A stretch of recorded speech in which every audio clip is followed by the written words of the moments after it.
Student Fuel's radio show. How are we today? I hope everyone is well. Hope everyone can hear me clearly here on Rumble. What a week it's been. This week I wrote 2 songs in 1 week. Man, that's crazy. I've updated my Pond 5 and Motion Elements as well, so there's new tracks available for this new album. And I'm enjoying the project of animation. And writing something, I guess something different in animation today. Sorry, I'm just putting some stuff away. It feels wonderful to just try out some new stuff for a change as well for me. My slippers are in the morning. Don't you hate it when you walk on the grass and there's some dew on the grass and your slippers get wet? God, I hate that. I mean, today I was able to get some laundry done.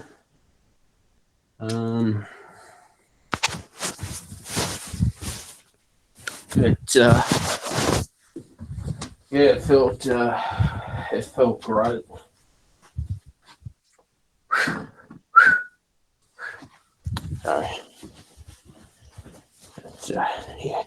Felt great, you know. But no, it's been a very productive week for me this week. As soon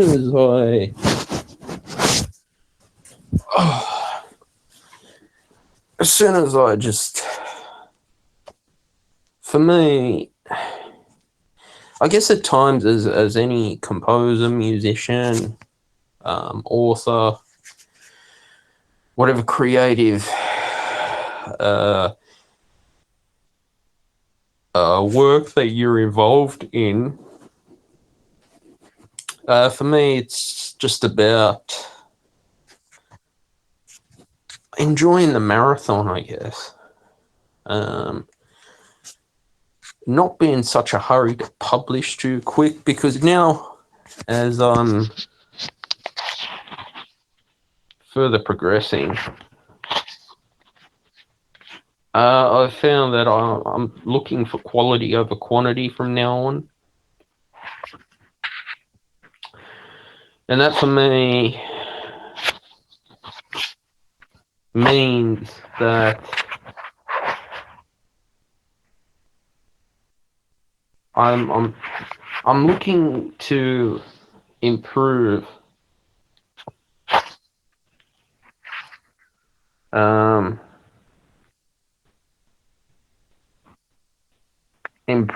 my work, I guess.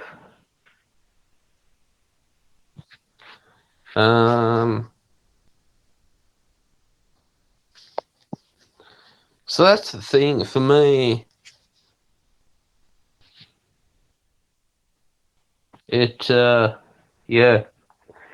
When you're a content creator and you are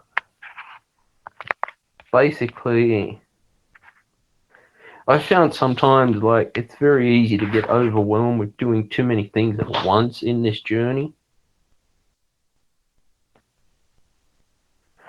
And that's what I've come to the conclusion that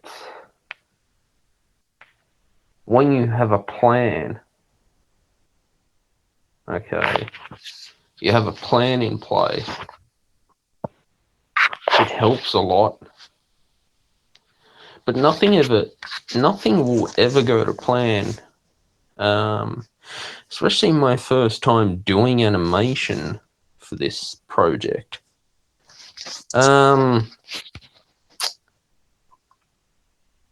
It's something that's taught me to have a lot of patience at the end of the day. For me, patience, I guess, is a virtue. God, I hate it. You know what happened? I was chewing gum today and I accidentally bit me jaw 2-3 times, the left side of my jaw. God, I hate that. Really hate that. So it's whenever you start out on a creative journey, creative art, whatever it is, whatever you're passionate about. Yeah. Just enjoy the marathon. The hard thing about creativity is no textbook out there can ever teach you to be creative. It's a skill that you're going to have to develop through time, trial and error, a lot of trial and error. I remember my first time trying to compose, they were disasters.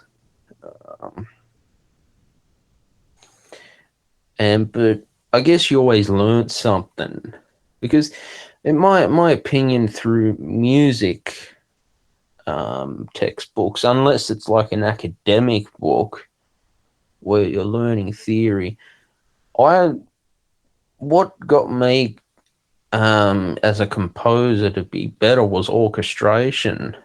So back in my undergraduate degree, we would get given a score of Rimsky-Korsakov, Joanna Newsom, Sprout and the Bean. I remember that project, and you'd orchestrate it, and or basically you'd have to transcribe the melody. I mean, I hated transcribing music, but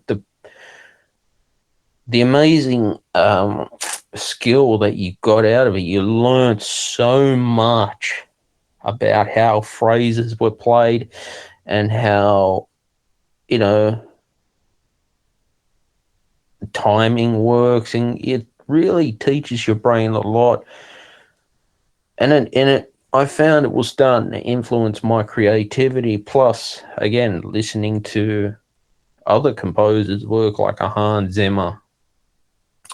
I'm noticing when I'm playing video games or if I watch a film, I take notice of the music, and I think, okay, that's inspiring. I get inspiration from that. So whether you're an author and as well struggling a bit, it's good to, I guess, study the from the masters, from other authors. Poetry, the same thing. Read other poetry, study other poetry. An author, read your favorite author's book and get inspired to write in their style without copying them, of course. You don't want to do that. And I've always found music, creative arts, you could say creative writing, that's like fiction writing. They all sort of have some things in common with each other. It's the story behind it. Animation, the same thing. Cartooning, story. Now, I'm not a trained animator. I didn't go to school in animation. I'm doing this project and I'm jumping in the deep end pretty much. And this for me is something new that I'm just trying out to see, okay, how can I put my drawing skills and create content out of my drawings? Because I used to draw a lot as a kid as well. And even now you see me posting on my social media some fan art, but I'm bored of that stuff, of drawing other cartoons. It's just what you did as a kid, Try to draw, say, Bart Simpson I just did that for fun. But it comes to a point where, or for me especially, you just get fed up of drawing other people's work to learn from, of course. You don't publish it. You did it to study it. And then it's like, well, now I've got to start getting creative and coming up with my own work.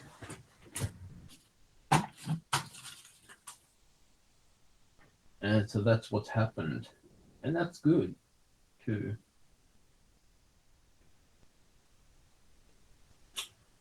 Try out new stuff. Try out new things as well. Okay. And for me, when I started on this journey, okay, I felt that I was so desperate. This is when the pandemic started. Oh, God damn it. Just drop the lid. Fuck's sakes. No.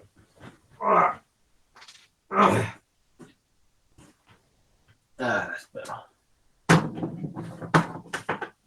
Alright, there we go. Yeah, so I started out on my journey back in, it was March 2020 when I started this life as a content creator. And, looking back at my former employment history of, say, applying for 500 jobs, literally, and only getting one is a bad record. So I guess the universe was like, well, it's time to be a content creator right now. Yeah, so I did that. I got on my journey when I started. Wasn't easy.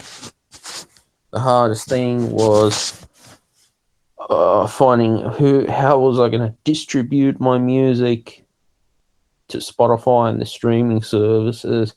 So again, a lot of trial and error. I recommend people go with CD Baby. Spoke about that stuff on my YouTube channel. And if you can, like, if you're a book publisher, obviously Amazon, you can publish through Amazon, and then I think they just take a commission off your sale, which is very good because you don't want it to be costing you money just to have your work there. And if it's not making any returns, then what do you do? So I recommend just pay a flat fee and it's out there forever. And I recommend people to go down the royalty-free path. With Motion Elements and Pond 5, you can upload your own stock footage. Amazon, not Amazon. Oh shit, I'm a dawn. Yeah, music, stock footage, animation. I was meant to say, not Amazon. Fuck's sakes. God, having an off night. Yeah, and that's the beauty about it. Yeah, so guys, yeah, definitely check out my latest tracks that I've added to Pond 5 and Motion Elements, and yeah, it's just really good.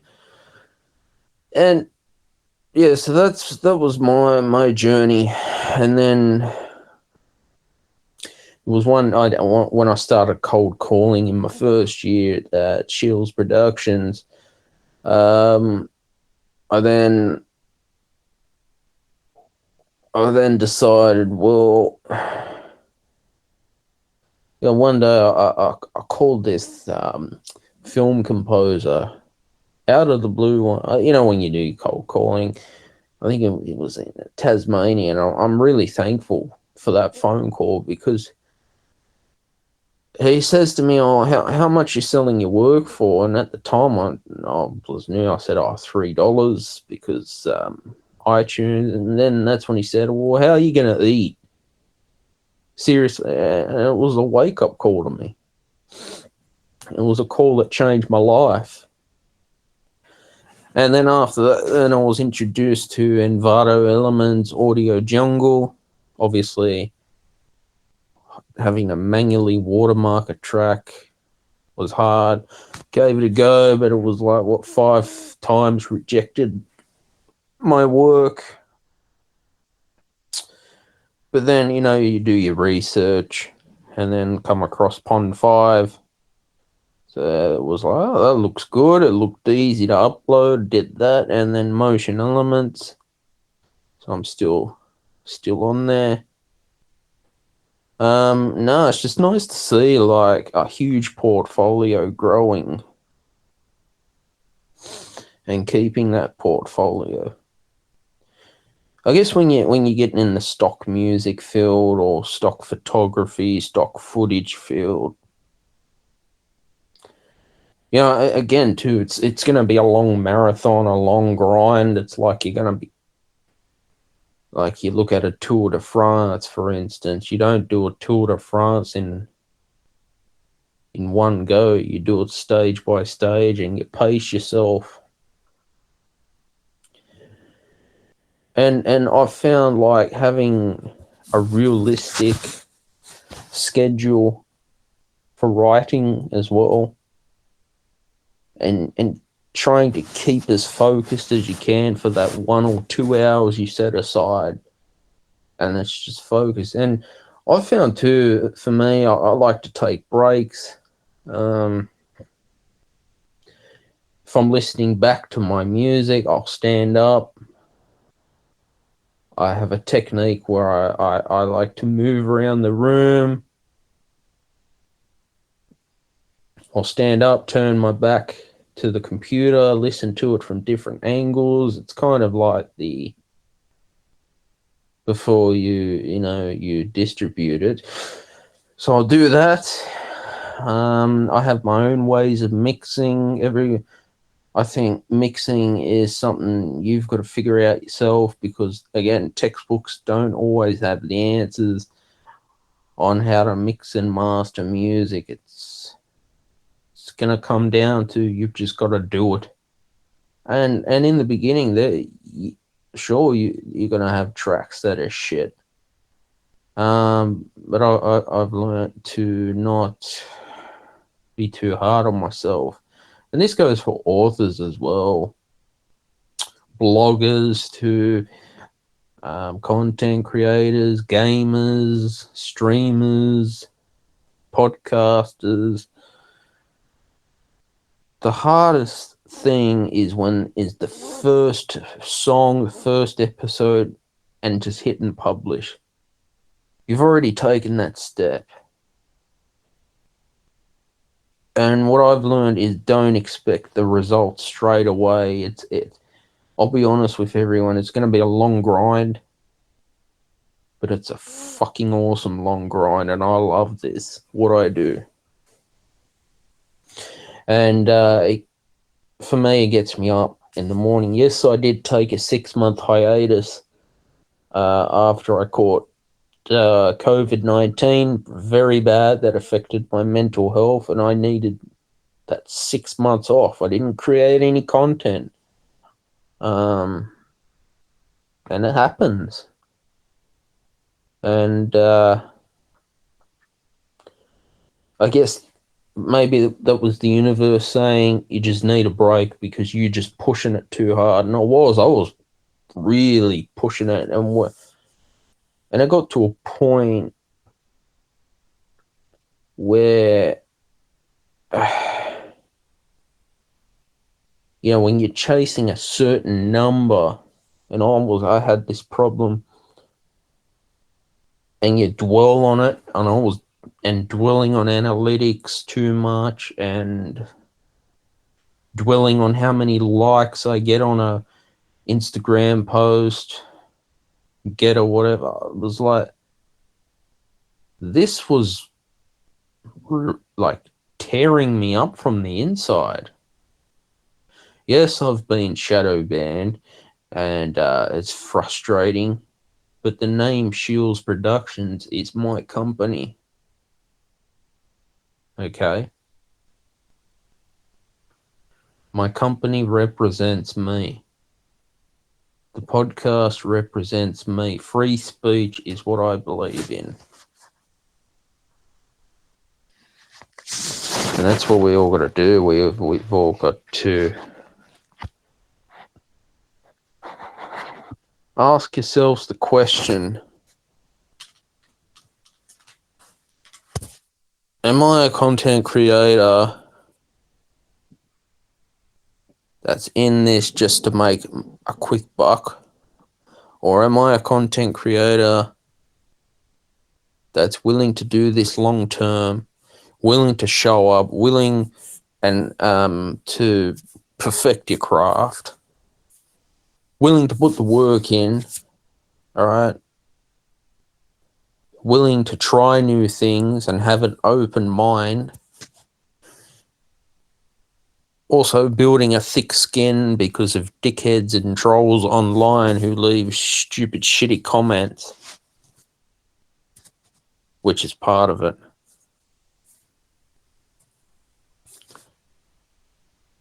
So those are the things you've got to weigh up. Now, it's not for everyone. I can understand. Not every industry is for everyone. Songwriting's not for everyone. There are musicians out there who don't compose. That's fine. That is absolutely fine, and play other people's music. But for me, after doing that for so long, I just got bored and I was like, right, I've got to write something because... And for me, I entered into, 2 songwriting competitions. Was semi-finalist in one and ended up, I think, getting a nice plaque on the wall from the Voyager songwriting competition. That was nice. Yeah, so I wanted to talk too about stuff with creative writing, creative arts or whatever, is having that spiritual practice, I guess. Sometimes you just got to let the spirits do the talking for you. Whatever spiritual practice you believe in, that's fine. Because that does help with creativity, is letting the universe manifest those creative ideas. And when you just let your mind go, I had a problem with this for years. I was just thinking too much. When you're like, fuck the rule book, just get the draft done on the paper, just get whatever done. Even if it's 10 minutes, you just get something done. Okay?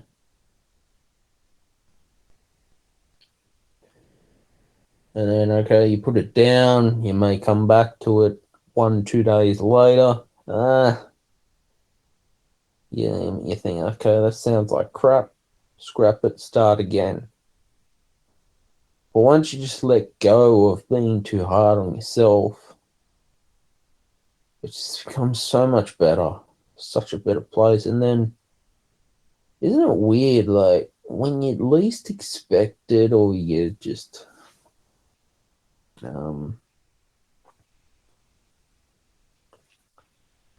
I don't know, watching TV one day,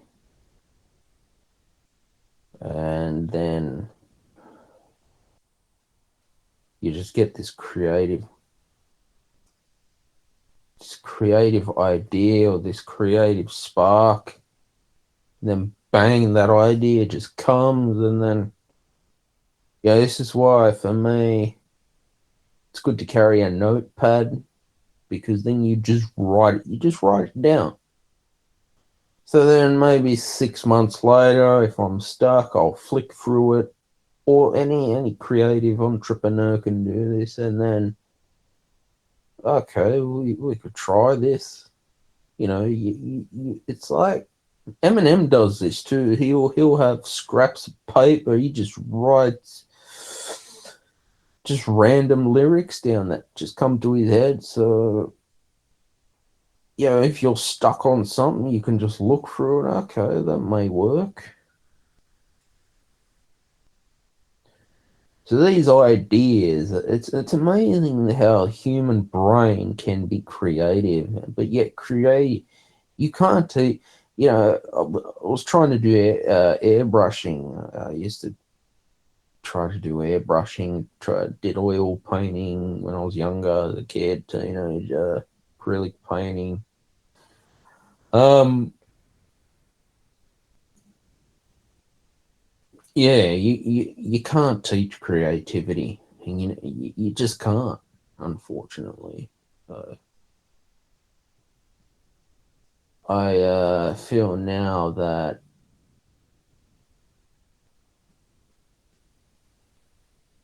yeah, it's just good to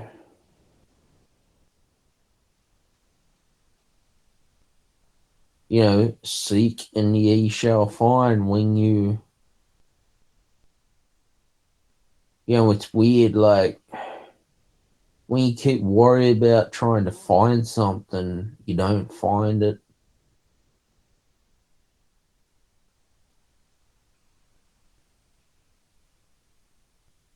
But then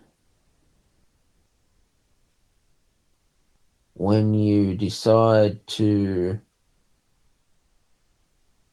um,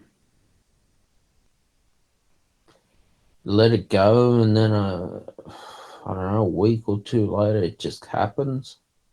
Strange, isn't it? How powerful the universe can manifest miracles.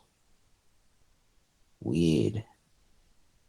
There's no explanation for science on that. So I've learned a lot about the spiritual world as well. And knowing that I won't be living forever, but I know that one day when I die, I've left a legacy behind me. I've done something behind me. It's amazing how, with art, for instance, a lot of artists make the big money when they're dead. Because it's strange how art is more valuable when an artist has passed away.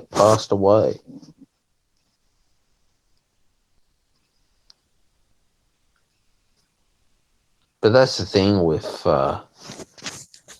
songwriting as well. I mean, being an independent it's just much better because I have so much creative control of my work. I can be as creative as I darn want without someone dictating to me and telling me how I should write, or basically telling me the work's not good and I'm rejecting it. I mean, like I said, rejection's going to happen, but as soon as you've prepared for it and you just build that thick skin toward rejection,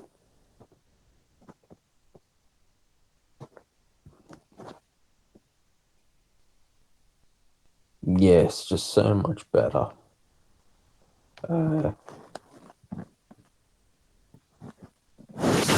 You just start to feel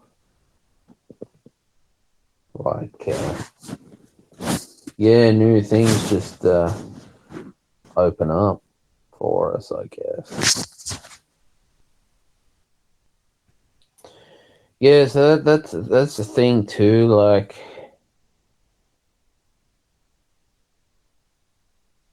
it's just good to have that creative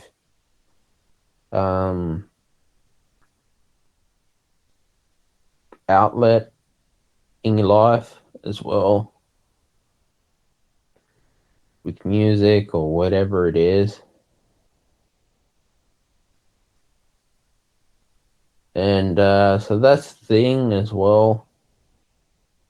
It's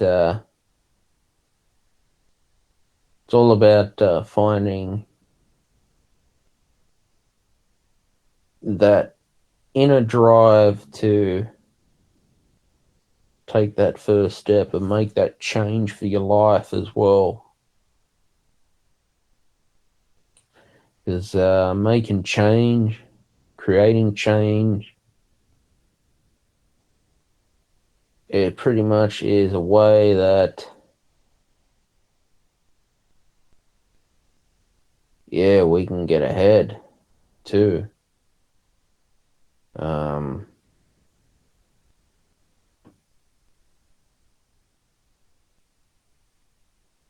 Yeah, so that's the thing.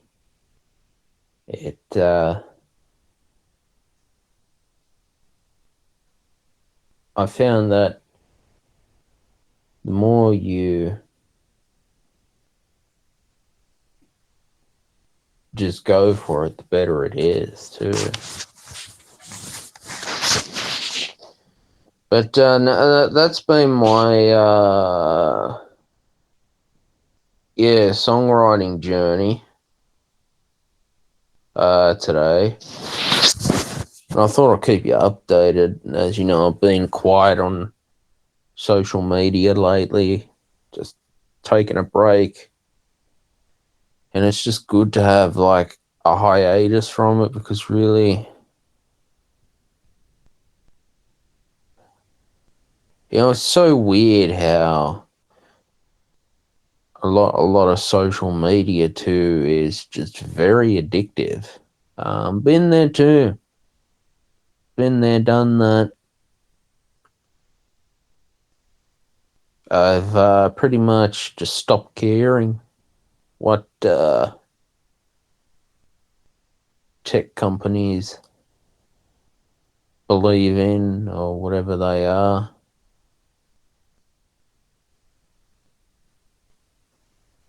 I've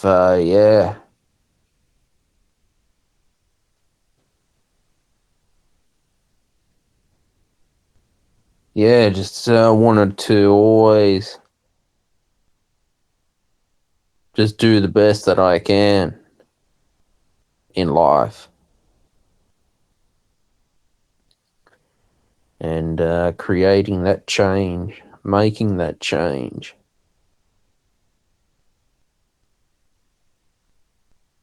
Yeah, so that's what I do, guys. It's all about change.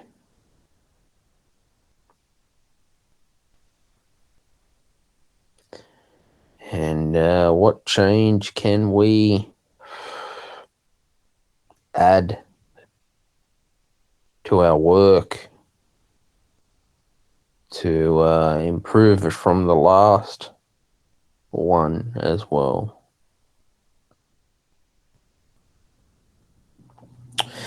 But what's been going on in sport too?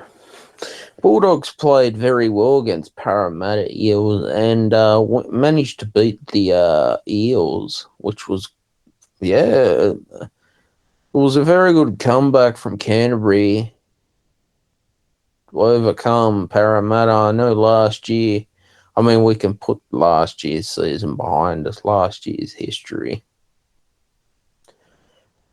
We've had a bye this week. But the side, Matt Burton, Reid Marnie, I think Reid Marnie should have been picked for State of Origin. I think he'd be playing for Queensland. I've noticed that the standards too at Belmore have improved. There were some players in the side last year that were just useless. and they're not playing there anymore. Get rid of them.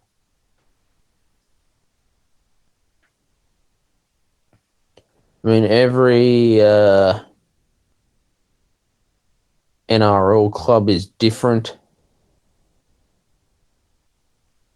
so that's what it's all about. Yeah, but for me lately, I haven't been watching it. I haven't had the time, and again, when you go to a footy match as a spectator, especially that Good Friday, that was a disaster from day one. I mean, it was King's birthday, public holiday. People are going to come to the footy, of course, at Accor Stadium.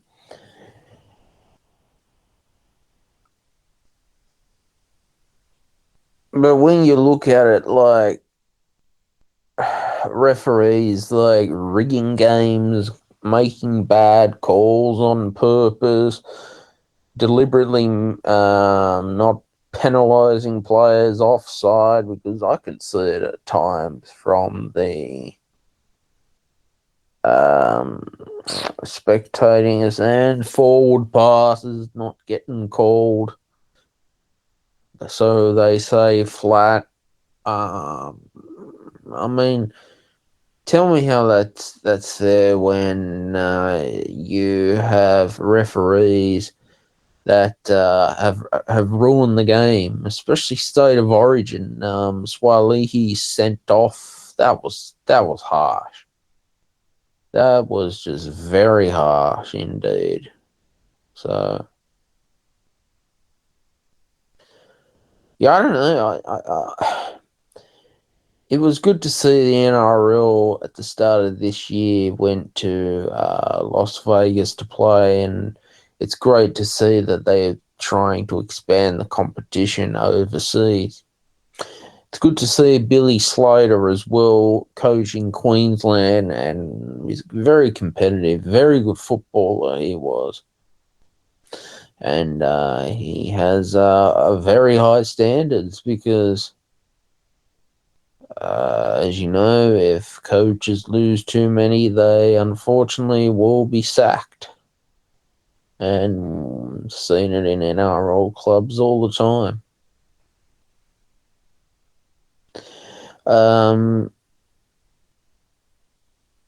Yeah, so that's what's happening too.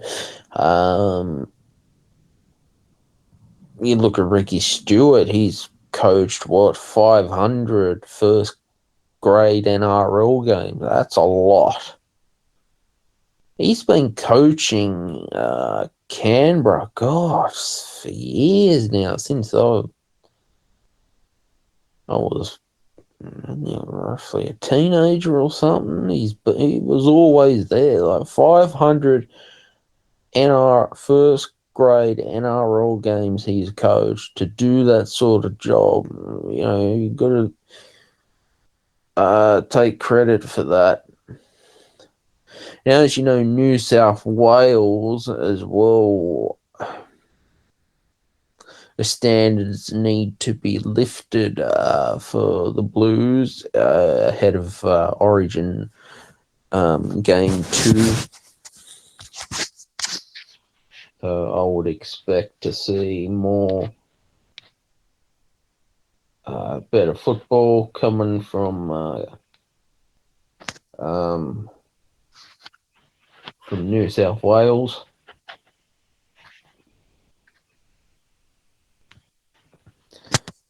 But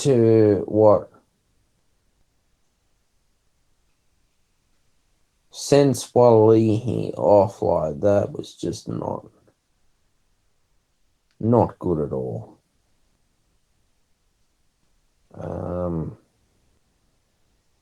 So Game 2 this year will be played at the MCG.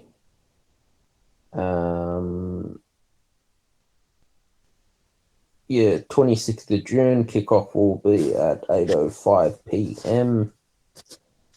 So, Yeah, hopefully Matt Burton, Josh Adokar get a decent run for the Blues, or they get selected. I was surprised Damien Cook, Clint Gutherson didn't get selected for game one. Matt Burton was the 18th man for New South Wales. So, yeah, that's footy at the end of the day. But I'm going to leave it there, guys. Take care, everyone, and a goodbye to you all.